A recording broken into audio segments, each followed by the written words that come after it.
Bonjour, je vais essayer de vous parler un petit peu des perturbations telluriques. Alors, la tellurie, les perturbations telluriques sont dues au réseau qu'il y a dans le sol. Ces réseaux ont pris les noms des personnes qui les ont découverts.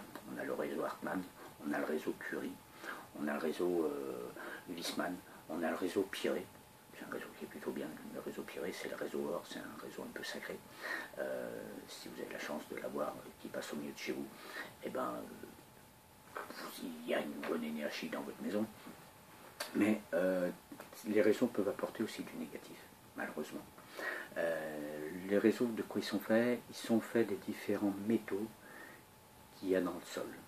Il y en a un, ça va être le nickel, c'est le réseau Hartmann, c'est un des plus importants, qu'on aura le plus souvent et qui va pouvoir amener de grosses perturbations, hélas, sur l'être humain.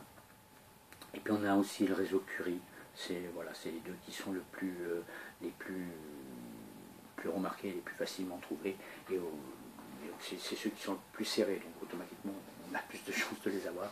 C'est le réseau fer, le réseau Curie, c'est le réseau fer. Donc ces réseaux, comment ils sont faits? La Terre, elle est faite de différents maillages. Je vais vous les dessiner. Donc je vais définir. Voilà, la Terre, elle est faite de différents maillages, comme ça. Voilà. Donc ça, on va dire que c'est le réseau Hartmann. Le réseau Hartmann, on va avoir des carrés qui vont faire à peu près 2,50 m par 2,50 m. D'accord. Et quand on est sur un croisement d'un réseau Hartmann, et ben, si on dort là-dessus, et ben, on risque d'avoir des problèmes de sommeil, tout simplement. En plus, on va avoir le réseau Piré.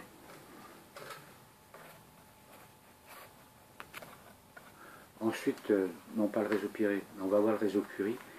Donc c'est le réseau que j'ai fait en rouge là. Et s'ils se croisent tous sur un même point, donc là c'est pas tout à fait le cas, mais s'ils se croisaient tous sur un même point, on aurait un point tellurique qui serait encore beaucoup plus négatif ou beaucoup plus positif. Il risquerait d'avoir des perturbations. Soit ça enverrait des ondes positives et qui vous rechargeraient, soit au contraire ça ferait des ondes qui vous peut-être vous pomperez de l'énergie ou vous perturberait, voilà, tout simplement. Il faut savoir que ça peut s'harmoniser. On peut neutraliser toutes ces perturbations. Je vais dire, avec mon langage, c'est l'acupuncture de la Terre, quelque part. D'accord. Voilà. Mais les anciens posaient des menhirs, ça peut toujours se faire.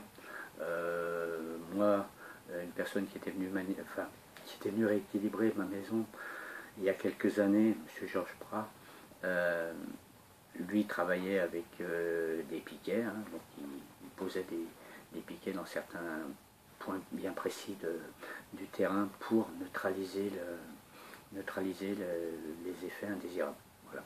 Ensuite, vous allez avoir aussi tout ce qui est cours d'eau. Tout ce qui est cours d'eau, si vous avez un cours d'eau qui passe ici, sur votre maison, le cours d'eau qui va passer sous votre maison, qui va être là, on va dire que ça c'est là, d'accord. Donc si vous avez un cours d'eau comme ça qui passe, là aussi, ça va apporter une perturbation encore plus forte.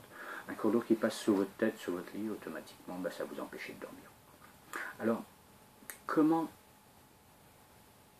déterminer si on a un problème avec la tellurie et comment essayer de le soulager? Une petite astuce. Essayez, si vous, par exemple, si vous dormez mal, parce que ça peut être dû à la tellurie. Si c'est dû à la tellurie, essayez sous votre lit, vous remplissez un bol de gros sel et vous le placez sous votre lit. D'accord? Pas sur le lit, parce que sur le lit ça dérange. J'ai des gens qui m'ont dit, mais comment on fait pour dormir après? Non, non, sous votre lit. Et puis vous verrez, dans les 24-48 heures qui suivent, et la première nuit ça marche des fois pas, des fois tout de suite, oui. Mais souvent il faut un petit peu de temps, il faut 24-48 heures. Et vous verrez l'effet que ça fait.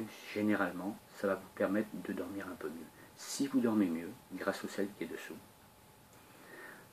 ça veut dire que vous avez vraiment une perturbation tellurique. D'accord.